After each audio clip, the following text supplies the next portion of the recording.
아는 자. 하나님이 주신 자리를 아는 자. 하나님께서 주신 자리를 아는 자. 우리가 그런 얘기들을 하죠. 내가 어디에 앉아야 될 자리를 아는 자가 지혜로운 자다. 예수님도 야 너희들이 누군가가 초청을 받거든 높은 자리에 앉으려고 그러지 말고 저 밑에 자리로 가서 앉으라 라고 말씀한 적이 있죠. 누군가 나를 특별 대우하는 것처럼 초대를 받았어요. 어우 나를 특별 대우하는구나 라고 내가 상석에 앉았는데 나중에 보니까 나보다 더 높은 사람이 와서 그 상석에 앉으려고 그럴 때 내가 앉아있으면 자리 좀 비켜주시겠어요? 이러면 얼마나 창피스럽겠냐 주님 말씀하시죠. 그러니까 차라리 말석에 앉으라. 그러면 어때? 잔치가 시작될 때 아니 왜 여기 앉아 계세요? 이쪽으로 오셔야죠 라고 하는 편이 낫지. 아 나를 이렇게 초대했으니까 내가 상석에 앉아야지 라고 생각하다가 결국 창피를 당하는 일이 있을 수가 있으니까 차라리 제일 말석에 앉아 있으라라는 말씀을 주님이 하신 적이 있습니다. 즉 내가 어디에 앉아야 될까 내 자리를 아는 자 뿐만 아니라 하나님께서 우리에게 어떤 자리를 주셨다라는 것을 깨닫는 것은 신앙생활 함에 있어서 굉장히 유익하다라는 사실을 오늘 말씀을 통해서 깨달아 알 수가 있습니다. 자, 우리 신앙생활을 하다 보면 종종 비교의식이라는 그런 괴물과 마주치게 됩니다. 여러분, 비교의식이라는 것은 어떻습니까? 나는 왜 저 사람만큼 쓰임 받지 못할까? 내가 학교 다닐 때 저 사람보다 공부도 잘했고 저 사람보다 잘 나갔는데 막상 사회생활 하다 보니까 저 사람이 나보다 더 잘 나가고 돈도 잘 벌고 이런 어떤 비교의식, 자 이런 생각들이 우리 마음을 무겁게 하고 결국엔 어떻습니까? 불평과 시기와 질투 이런 싹이 자라게 하고 있는 것이죠. 오늘 본문에 나타나고 있는 다단이나 그리고 아비람, 고라 이런 사람들이 바로 그런 비교의식 속에 사로잡힌 사람들이라고 볼 수가 있죠. 그런데요, 이건 단순한 인간들 사이의 시기 질투 다툼, 즉 권력 다툼이 아니라 이 사건은 하나님께서 주신 사명을 대적하는 그야말로 중대한 신앙의 반역을 우리에게 보여주고 있다라는 사실입니다. 모세를 대적하고 거번나는 것은 결국 모세를 지도자로 세운 하나님을 대적하고 거부하는 일이 되는 것이죠. 우리가 왜 오늘날에도 마찬가지 아닙니까? 각 나라마다 대사를 파견을 하죠. 따라서 대사가 머무는 곳을 대사관이라고 말합니다. 대사는 한 나라의 정부를 대표해서 한 나라의 국가, 그 국가 권력을 대표해서 다른 나라에 가서 그 국가를 대표해서 업무를 처리하는 사람을 대사 또는 영사 이런 칭호들을 하게 됩니다. 그들이 머물고 있는 자리를 대사관, 영서관이라고 말하면서 대사관, 영사관은 한마디로 보면 치외 법권의 지대라고 우리가 표현하죠. 즉 대사가 머무는 곳은 우리나라에 그 대사관이 있다 할지라도 함부로 그 대사관에 들어갈 수 없는 까닭은 한마디로 말하면 영역으로 표현한다 그러면 그 나라의 영역에 속하고 그 나라의 법의 지배를 받는 곳이다 라고 말할 수가 있습니다. 그러다 보니까 내가 마음대로 그 대사관을 막 침범했다가 하면 어때요? 국가 간에 분쟁이 나타날 수도 있게 되는 것이죠. 이처럼 대사나 영사 이런 사람들이 국가를 대표해서 왕을 대표해서 대통령을 대신해서 그 역할을 감당하고 있다라는 사실입니다. 모세라는 지도자 역시 마찬가지죠. 하나님께서 당신의 뜻을 이루어 가심에 있어서 하나님은 영이시니 눈에 보이지 아니하시는 하나님께서 눈에 보이는 인간들에게 당신의 뜻을 전달하고 당신의 어떤 통치를 나타내시기 위해서 모세와 아론이라는 지도자를 세워서 하나님께서 당신의 뜻을 이루어 가고 계신 것이죠. 그런데 그런 하나님의 뜻을 제대로 파악하지 못하고 한마디로 말하면 모세와 아론을 시기 질투 원망한다는 얘기는 모세와 아론을 세운 하나님에 대한 반항으로 볼 수가 있다는 사실인데 오늘 12절에 모세가 엘리압의 아들 다단과 아비람을 부르러 산을 보냈더니 그들이 이르되 우리는 올라가지 않겠노라. 그냥 부드럽게 그런 의미가 아니죠. 한마디로 말하면 모세의 권위에 대한 반항이라고 말할 수가 있습니다. 그리고 이들이 하는 말을 들어보면 전혀 하나님을 올바로 알지 못하고 있는 그런 상태인 것을 우리는 13절, 14절을 통해 알 수가 있습니다. 네가 우리를 젖것거리는 땅에서 이끌어내어 광야에서 죽게 하려 함이 어찌 작은 일이기에. 그러니 이들이 지금 모세와 아론을 생각하기를 뭐예요? 가나안 땅으로 돌려보내지 아니하고 이끌어내 가지고 광야에서 죽게 하려 그런다 라고 오해를 하고 있습니다. 여러분, 이들이 가나안 땅으로 들어가기 앞서서 다시 방향을 틀어서 광야로 들어가게 한 자가 모세입니까? 아론입니까? 그렇지 않죠. 하나님께서 이들의 반역, 이들의 불순종을 아시고 너희가 40일 동안 정탐한 날수 하루를 1년 삼아서 40년 동안 광야에서 유리 방황하는 자가 되게 하겠고 그 기간 동안에 출애굽 1세대 즉 하나님을 신뢰하지 못한 모든 20세 이상의 장정들은 다 죽도록 하겠다라는 하나님의 준엄한 심판의 말씀이 있었기 때문에 그들이 다시 광야로 이렇게 나올 수밖에 없었던 것이죠. 그러면서 오히려 스스로 우리 위에 왕이 되려 하느냐. 근데 모세와 아론은 스스로 왕이 되려 한 적이 결코 없죠. 14절 뿐만 아니라 네가 우리를 젖과 꼴이 이르는 땅으로 인도하여 들이지도 아니하고 밭도 포도원도 우리에게 기업으로 주지 아니하니 내가 이 사람들의 눈을 빼려느냐. 우리는 올라가지 아니하겠노라. 여러분, 모세와 아론이 그들에게 기업을 주는 게 아니고 하나님이 주시는 것이고 단지 모세와 아론은 하나님의 명령을 위임받아서 그 명령을 준행하는 자들이다라는 사실입니다. 자, 오늘 본문을 통해서 하나님께서 우리에게 깨우쳐 주신 것이 뭘까요? 첫째 한번 고백할까요? 하나님 앞에서 높고 낮음은 없습니다. 우리가 흔히 교회 직분을 얘기할 때 높은 직분, 낮은 직분 이렇게 이야기하는 경우가 있죠. 목사는 집사보다, 목사는 장로보다, 장로는 집사보다 뭐 이런 식으로 더 높아. 그런데 하나님 앞에는 높고 낮음이 있을 수가 없다. 단지 하나님은 당신의 공동체를 이루어 가면서 세우신 질서라는 것 때문에 질서에 의해서 단지 높게 여겨질 따름이지 높고 낮음은 있지 않다라는 사실입니다. 하나님께서 가정을 아담과 하와를 지으시고 가정을 주시면서 뭐라 말씀합니까? 돕는 배필의 역할을 감당하라고 아내를 만들어 주셨습니다. 또한 에베소 5장 6장에 보면 가정에 대한 이야기가 나옵니다.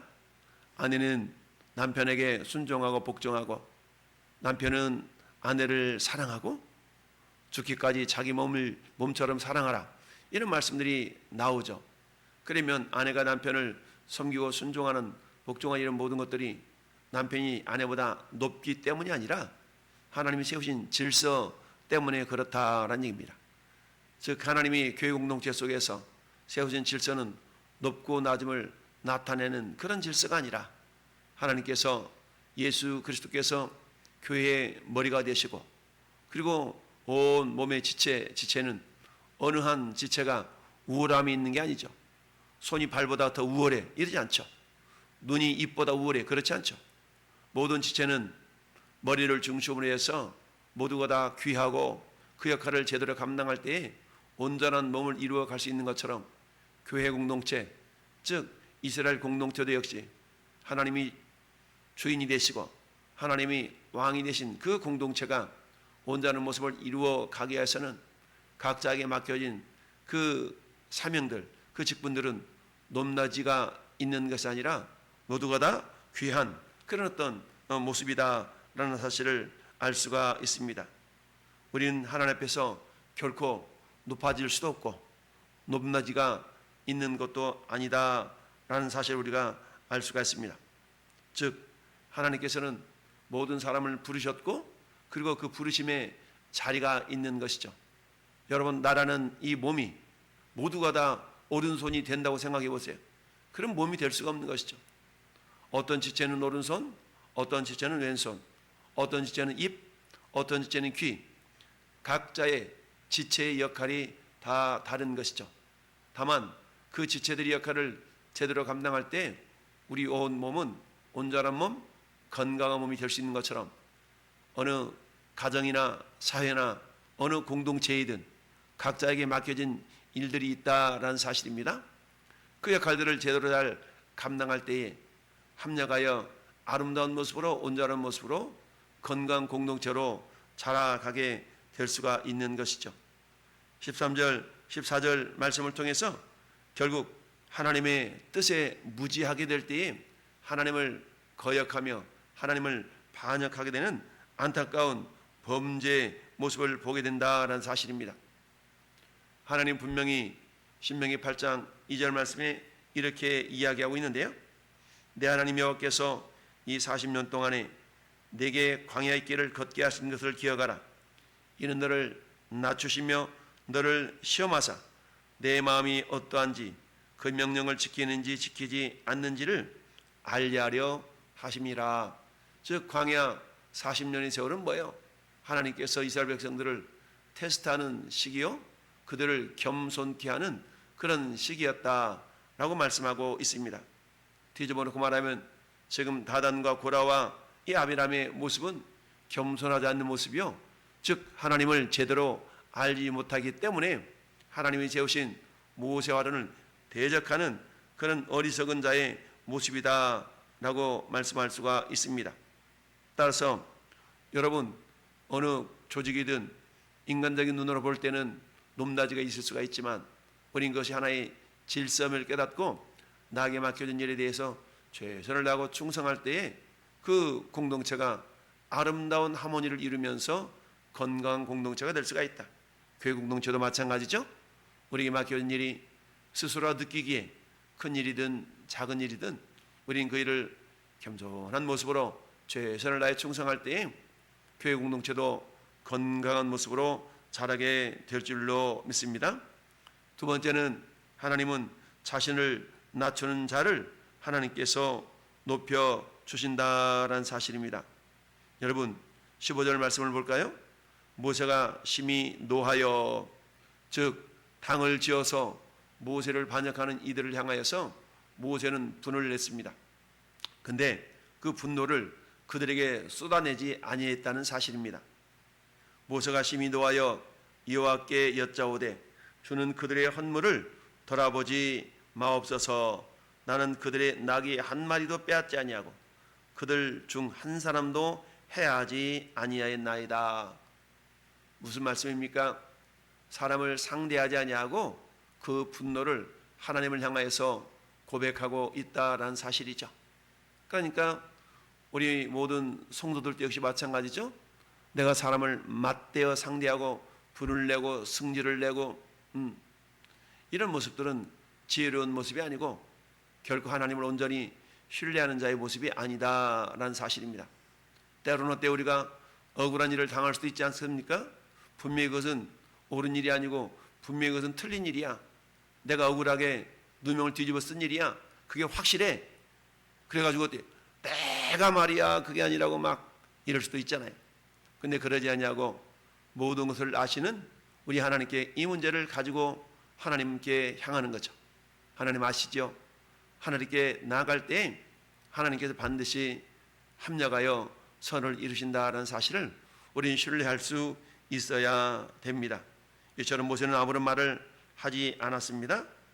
그는 고라의 비방에 맞서지 않았어요. 다만 어떻습니까?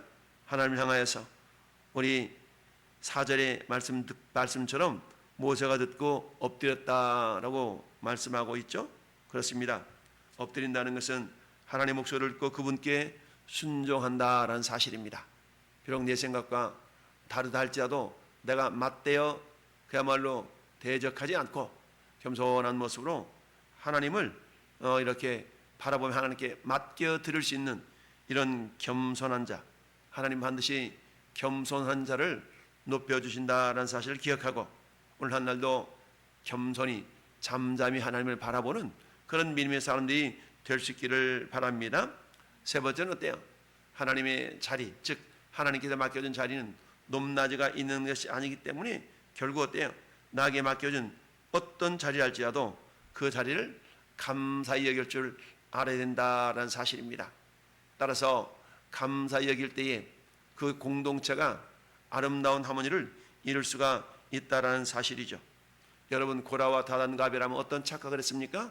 나도 저 모세와 아론보다 더 큰 일 할 수 있어 라는 생각을 했던 것이죠.